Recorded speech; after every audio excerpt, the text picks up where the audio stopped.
Palambot na natin ang pata. So, ayan. Pati yung gulay. Kinay-cook na rin natin. So, gigisin natin sibuyas bawang ang ating pata. And then, ilalagay natin ang ating kari-kari mix. Ayan. Ginamit natin mamasita. Ayan. Walang pechay. Gagamitin natin. Wala tayong nahanap na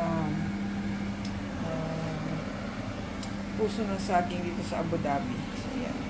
Let's start to cook our kare-kare for today's lunch. Yan, lagyan na natin sibuyas and bawang. Lagyan na natin ng ating pork pata or pork knuckles.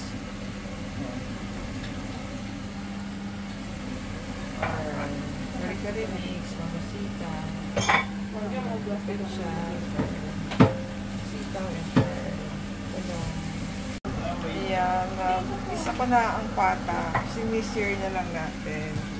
Here's our vegetables, sitaw, talong, and pechay. And kari-kari mix.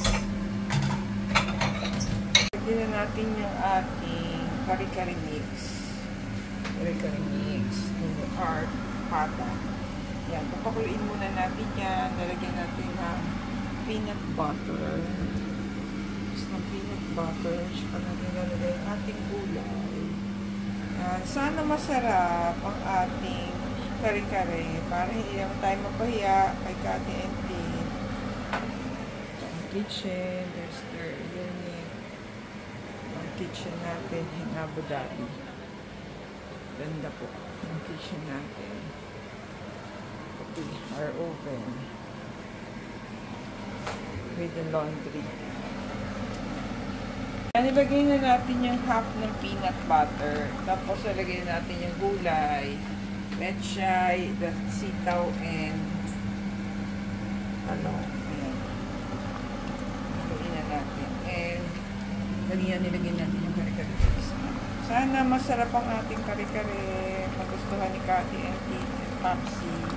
Malapot-lapot na ang ating kare-kare with the peanut butter. And kare-kare mix. Yan, nalagay na natin ang gulay. Let's just let it boil for 5 minutes. Tapos lagyan natin ang mga gulay natin.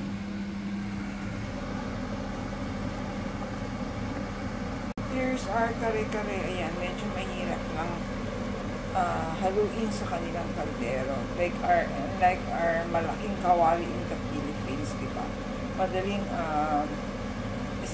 does not look good, pero madaling haluin ang ating kare-kare, pochero in our big kawali.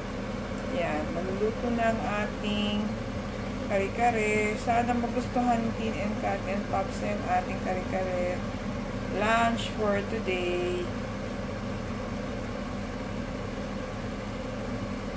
Using mamasita, kare-kare mix. Yan, nakagawa tayo ng kare-kare in Abu Dhabi using mamasita kare-kare mix. Thank you for watching. See you in our next video.